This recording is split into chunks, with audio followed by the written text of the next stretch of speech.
देखिए, मैक्रों का बहुत बड़ा बयान है। इस पर बात करने के लिए हमारे साथ कई खास मेहमान इस वक्त स्टूडियो में मौजूद हैं। प्रोफेसर संजय भारद्वाज हमारे साथ मौजूद हैं, विदेश मामलों के जानकार। लेफ्टिनेंट जनरल वीके चतुर्वेदी साहब बतौर डिफेंस एक्सपर्ट हमारे साथ जुड़ चुके हैं। कमांडर राजीव सरदाना भी हमारे साथ इस वक्त मौजूद हैं। सबसे पहले वीके चतुर्वेदी जी, मैं आपसे जानना चाहूंगा, मैक्रो ने बहुत बड़ी बात की है। 86 देशों के गठबंधन का वो जिक्र कर रहे हैं। जैसे आईएसआईएस का खात्मा किया गया, वैसा ही समूल नाश हमास का भी जरूरी है। ये एक तरह से आह्वान उन्होंने कर दिया है। अगर ऐसा होता है तो क्या यह माना जाएगा कि उल्टी गिनती, काउंटडाउन शुरू हो चुका है हमास के खात्मे का और अब ये तय है, निश्चित है? समीर, आपने बिल्कुल सही कहा। काउंटडाउन शुरू हो चुका है।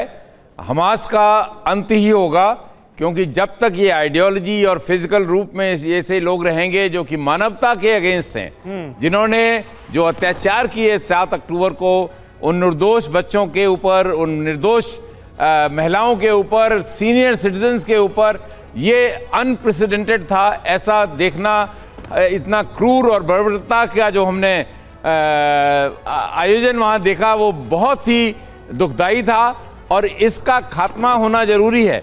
इसके लिए मैं समझता हूँ कि जो फ्रांस ने तो कहा ही है, लेकिन बाकी सारे लाइक माइंडेड देशों ने साथ आना पड़ेगा।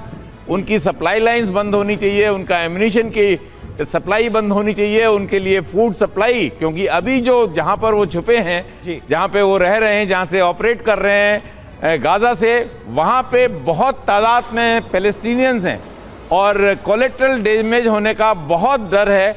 इसलिए सब ने बहुत सावधानी से ये काम करना है और इनको, इनके लीडर्स को कतर में ईरान को भी साथ लेना पड़ेगा। ईरान को आपने जो बात कही, ये बड़ी चुनौती है। कोलेट्रल डैमेज की संभावना बहुत ज्यादा है। मिक्स पॉपुलेशन है और ये एक कवर की तरह, एक शील्ड की तरह है हमास के लिए, और ये बात इजराइल को भी भली भांति ही पता। हम लौटेंगे, इस चर्चा को जारी रखेंगे। और देखिए, गाजा में इजरायली फोर्स का एक्शन देखने को मिला है। कई जगहों पर आईडीएफ ने छापेमारी की है। ये छापेमारी भी लगातार चल रही है। जिस बात का जिक्र किया जा रहा है कि मिक्स पॉपुलेशन है, शहरों में, गलियों में, घरों में छुपे हुए हमास के लोग या हमास के समर्थक, उनको भी निकाला जा रहा है, उनको भी आइडेंटिफाई किया जा रहा है। ये गिरफ्तारियों का पूरा ऑपरेशन भी चल रहा है। युद्ध तो चल ही रहा है, लेकिन ऐसे ऑपरेशंस भी लगातार किए जा रहे हैं आईडीएफ की तरफ से।